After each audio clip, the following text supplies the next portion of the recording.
All right, welcome back, everybody. This is Conley Woods. I'm here for TCGplayer.com, going over the Shadows over Innistrad set review. We have but one small portion of the set to cover remaining, and that is the multicolor cards, 10 of them. So let's just jump right into it. Up first, we have Alter Ego. This card, obviously, there's an Alice in Wonderland theme going on here. I like that quite a bit. I'm not a huge fan of the card. I mean, it's a 4 mana clone that can't be countered, so I guess that alone is just like upside on a clone. And then you can add some +1/+1 counters onto it. I'm sure that's great for like Commander or something like that. I just don't see it being super useful in constructed. Maybe it is. I don't know. Maybe it's a playable card. Clones generally need to be really cheap to be playable constructed. That's what I found, at least. The more expensive clones, even though they tend to have some upside of some kind, they don't really do it. Most of the clones that have been playable have been 2 or 3 mana, or can be cast alternately for 3 mana in some way, shape, or form. But this card's fine. It's a cool card, if nonetheless. Anguished Unmaking, one of the best cards in the set. One of the first cards spoiled in the set. Everybody should probably pick up a playset of these. They're rare, but they're going to be highly sought after. This is if you're not playing black white, you're going to be questioning why you're not playing black white because this card's available to you if you do go it. Utter End was quite playable. You played it as a one of, two of in a lot of decks. Towards the end of the season, you played maybe three of it. English Unmaking costing a mana less is significant upgrade. 3 mana versus 4 mana is just a huge world of difference. And then obviously the life loss, while that matters, and it's certainly not negligible, you can figure out other ways to make up for that. So for example, if you cast two of these early and you end up at 10 life, you can still gain that life back with life link or life gain spells like a Jutai's Command, etc. If you have an Utter End in your hand on turn 2, there's really no way to make that card a 3 mana card on turn 3 to be able to kill the crazy insane creature coming at you, the crazy insane planeswalker coming at you, the enchantment, whatever. And the fact that there are so many varied types in standard make English Unmaking just that much better. So expect this to be one of the more highly sought after cards in the set, one of the more popular cards in the set, and one of the stronger cards in the set for basically the life of standard. Probably like a 3 of, I would say, is the number we're going to run this most often. 4 might get a little risky just because of the life loss, but then again, other decks that have life gain are going to certainly run 4. And even if you don't have life gain or a lot of it, you'll probably have shambling vets or something. But even if you don't have a lot of life gain, you probably just run 4 of this in some cases because you just want to draw 1 or 2 of it, and having 3 of it lowers that chance. All right, fevered visions, not fervored, fevered visions. So this is kind of a weird one where each player's drawing cards. So it's a Howling Mine. At the end of it's the beginning of their end step. So you get to draw a card on your turn, then your opponent draws a card on their turn. But then if your opponent draws a card and they have 4 or more cards in hand, they take 2 damage. So you get that little bonus text on there. I don't know, not my favorite card in the world, but Howling Mine effects always have some weird playability to them at various times. So this card is potentially playable. It does replace itself on your turn, so if your opponent kills it with a sorcery speed removal on their turn, you got your card back at least. That's nice.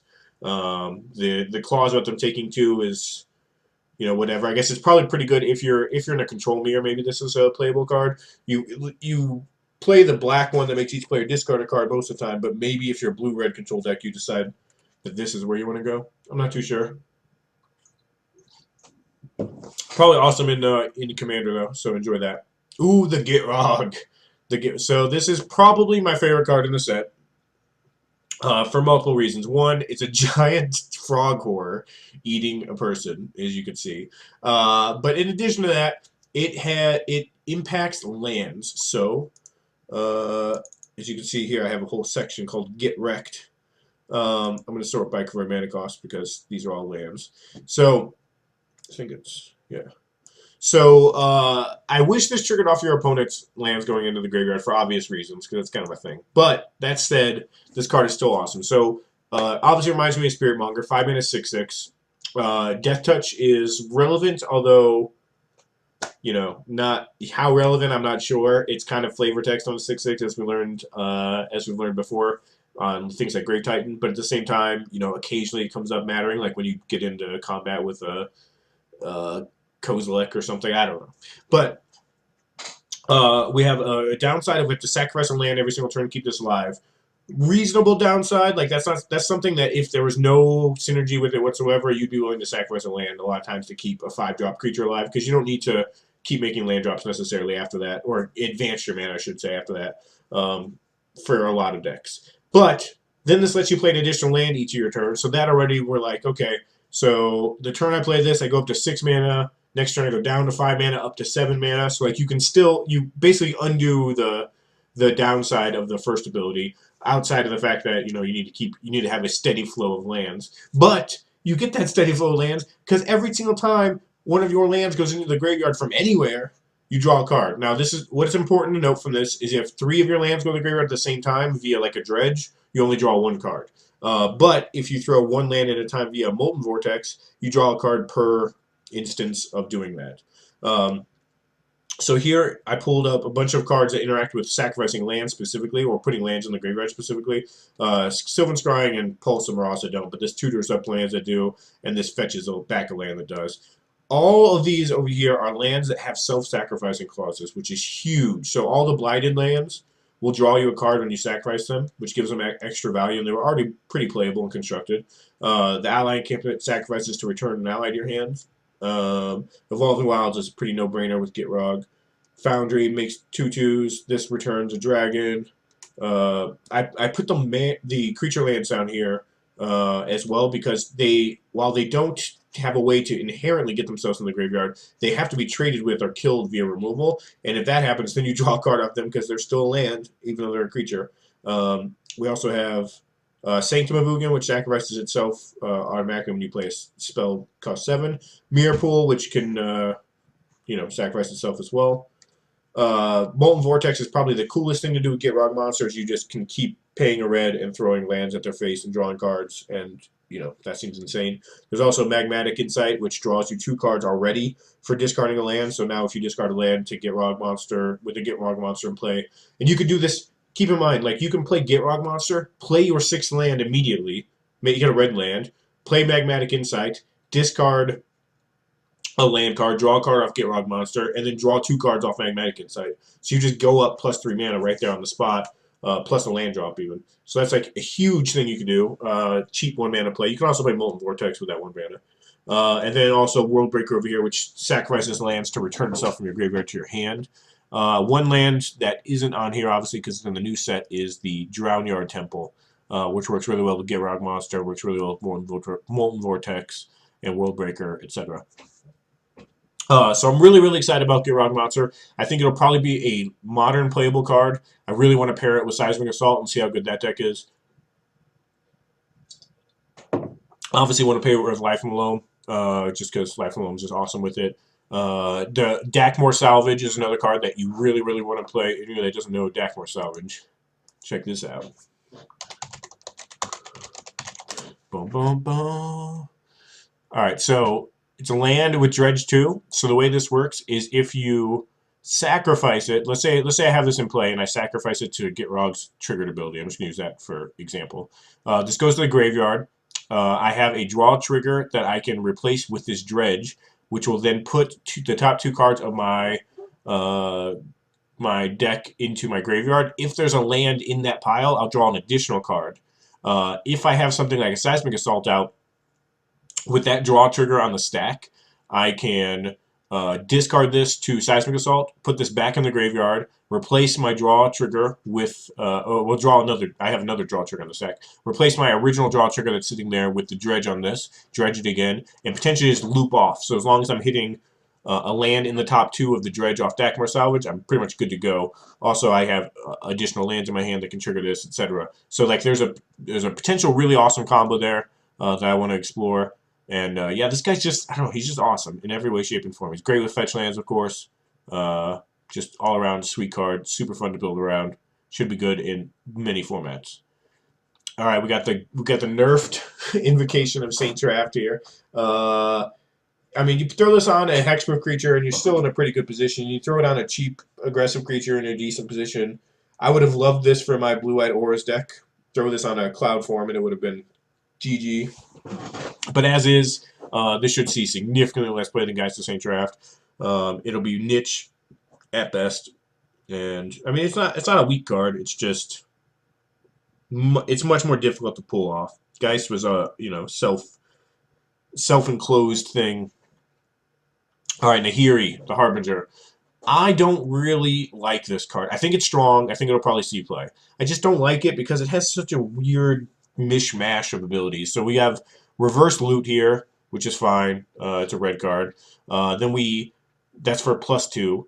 -2, we get to kill an enchantment or a tapped artifact or a tapped creature. And by kill, I mean exile. That's cool, but it's like a weird set of abilities already. So like we have this like pseudo loot ability we can use, and then we have this pseudo exile ability that we could use. I mean, I guess it is a loot ability and it is an exile ability. It's just a different take on them both with more weird restrictions involved. And then the ultimate is like doesn't feel like an ultimate, I guess. You get one creature or one artifact, you put it in the battlefield, it gains haste, and then you return it to your hand at the beginning of the next end step. That's the part I don't get. Like the ultimate felt strong enough if you just like get to leave the creature in play, but I don't know. I think this card's strong enough. It's got enough going on. It can kill a multitude of things, including enchantments, which will be popular to hit. Tapped creatures obviously are going to be popular to hit, and I'm sure people are going to want to loot. I just don't see this doing any one thing strong enough or having anyone like draw to it that will attract a specific deck to it. So I feel like it'll probably see like low amounts of play. It'll be like 1 of and 2 of in some control decks just for its -2 clause for the most part, and it's I guess its loot ability helps trigger madness to some degree, but it just feels like it does a lot of weak things in kind of like an overall weak package. Um, Olivia, so she's over here.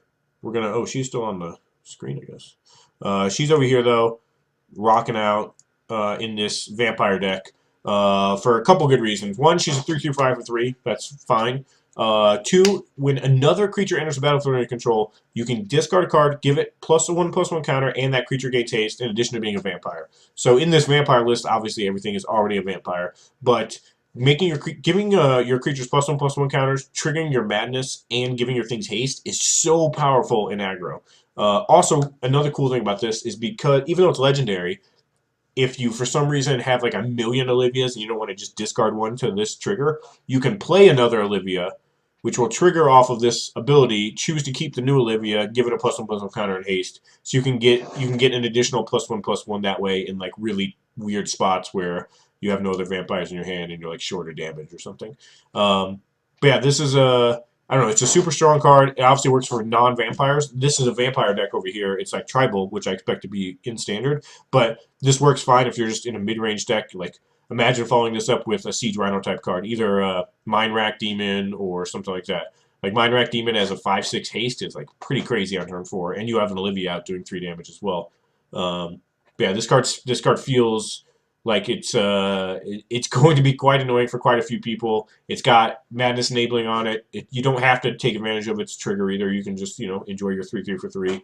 But the fact that you can trigger something is such a huge advantage to have. It also becomes a vampire in addition to its other types, so like that can matter if you're going to run kind of a hybrid deck with some vampire lord stuff and some non-vampire lord stuff. So cool card all around. Pretty simple compared to the last Olivia, but pretty strong. Way more aggressive. Some mid-range decks, like I said, will use it. Obviously not a control card. All right, we go to the prized Amalgam. So this card, I tried to build a deck in which this was like the featured card, and I just don't think that's the way to do it. I think you build other decks with graveyard synergies and stuff, and then this guy is included in there as kind of like a perk, because what I found was that like if you're working really hard to get this guy into play, you're working really hard to get a free 3/3 out, which is just not. It's not great. It's fine. It's playable. It's good against control because you can grind them out by just recurring a 3/3 over and over again, beating down. But your deck can't be about getting this guy out. Your deck needs to be about doing the cool thing, the zombify, the casting ever after, whatever, and then having this thing come along to the ride. I think that this should never be your payoff, or very rarely should be your payoff. But yeah, it's a cool card. I don't know if it'll make it into constructed. It'll probably make it into constructed under some conditions, like as a anti-control card or something like that. I don't know if it'll make it in as a main deck like build around or in the graveyard decks, just because it provides so little.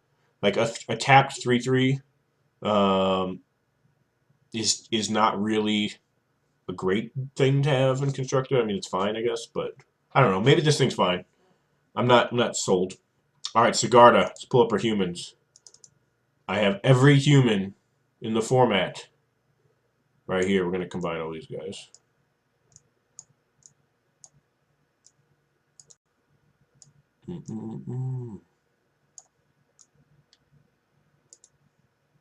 So while this card's really cool, it's worse than the last Sigarda. It gives your humans hexproof. So I wanted to see what humans are probably best with hexproof. I think Dragon Master Outcast might be the best. So if you play him and then a Sigarda on turn 6, you untap and you make a 5/5 right away. That's kind of cool.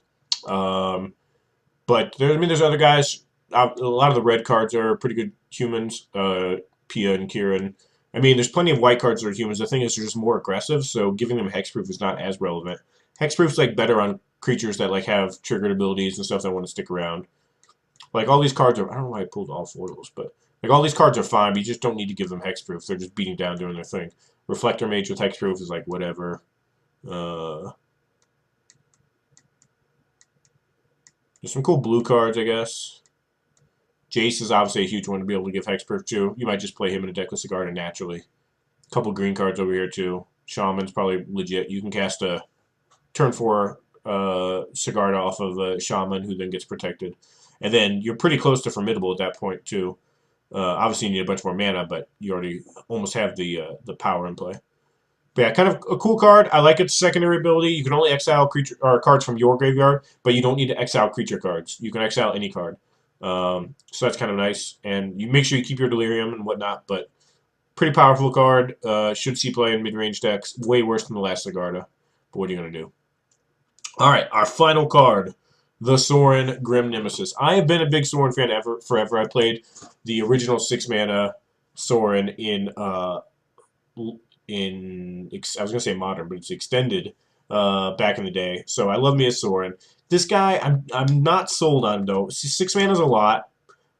6 loyalty is decent. I'll give it that. The -X ability, you can reasonably go down to 1 loyalty on this and still be happy. So, you can come into play and pick off a 5/5 with this and gain 5 life. That's legit. The +1 ability draws you cards. Again, legit. Your opponent's losing life.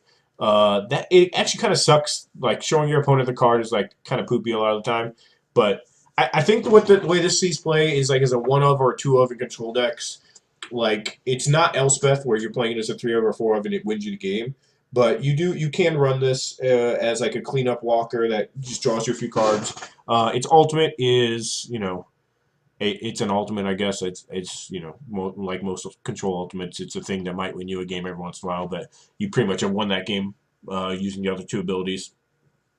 But yeah, I mean, you can certainly win a game with his +1 ability, so I guess I shouldn't say you can't win a game with him. It doesn't win the game nearly as quickly as Elspeth does, and it doesn't protect itself nearly as well as Elspeth does. Elspeth would protect itself against an entire board of creatures, whereas this kills one thing and then hopes nothing else is around. So I don't suspect this will be immensely popular. Like I said, 1-of, 2-of in a couple control decks. There might be a life gain deck that takes advantage of this. But yeah, that's about it for Soron. All right, so we have covered all of the cards. And a lot of really cool cards here at the end, of course. So I wanted to quickly just talk about what my top 8 cards were, because I didn't give things ratings this time. I wanted to focus kind of more on the brew aspect. And when you're brewing with cards, giving them ratings is not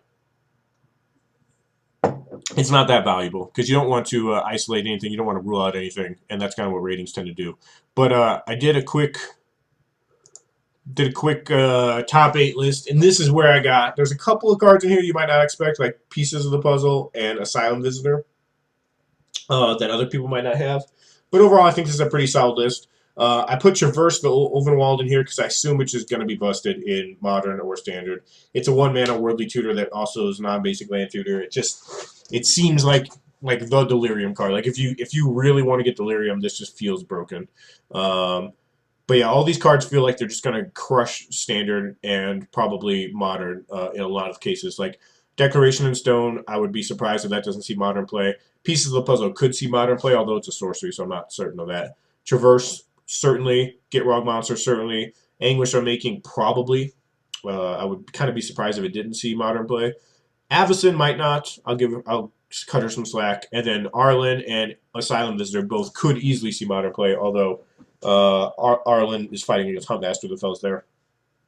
Meanwhile, in Standard, these cards are just, I don't know, they're all absurdly strong. And there's a lot of cards that could have made this list that didn't. Even from today, things, that some people might have had things like Nahiri on their list, or Olivia certainly could have made the list. She's very, very strong. I would not have put any of those other dorks on them. Who else did we have today? That was really good. Most of the double face cards were like this card's strong, but I would never put this on the start of the wake. I would never put this on a top 8, just because it's too niche on what it does. But yeah, in general, I think that Standard it looks insanely fun. There's just a lot of new archetypes. There's a lot of one-card build-arounds. Like Gitrog Monster, there's a lot of cards that work with it that you could have put in a deck before, but would not have had the glue the necessary to be like, okay, now I'm getting paid off for doing all this stuff. So like, I'm really excited to see a card like that in the format. Traverse the Ulvenwald probably goes right in the Gitrog Monster deck, actually, because it can find a Gitrog Monster in the late game. It can find all the cool lands. Arlen Cord seems like a super fun card to play with as well. I really want to mess around with the double strike deck. I think the card's awesome, or that deck potentially is awesome. I want to mess around with mono blue spells. I want to mess around with control decks. I want to mess around with vampires, zombies. There's just so many new cool archetypes that just did not exist before that Innistrad is paving way for, and rightly so, because the format is losing 2 sets. So it's going to be fun to see what fills in the gaps, what new cards pop up, what shows up at the Pro Tour, and what I get to open in my seal pool at Grand Prix Albuquerque. So for TCGplayer.com, I'm Conley Woods. This has been Shadows of Innistrad. Thank you for joining us for our first ever video walk brew review, if you will. And as always, mention any feedback you have in the comments below. We're definitely looking to improve this as we go forward. Thank you for watching. Thank you for hanging out with me all week. And enjoy your Shadows over Innistrad. Take care.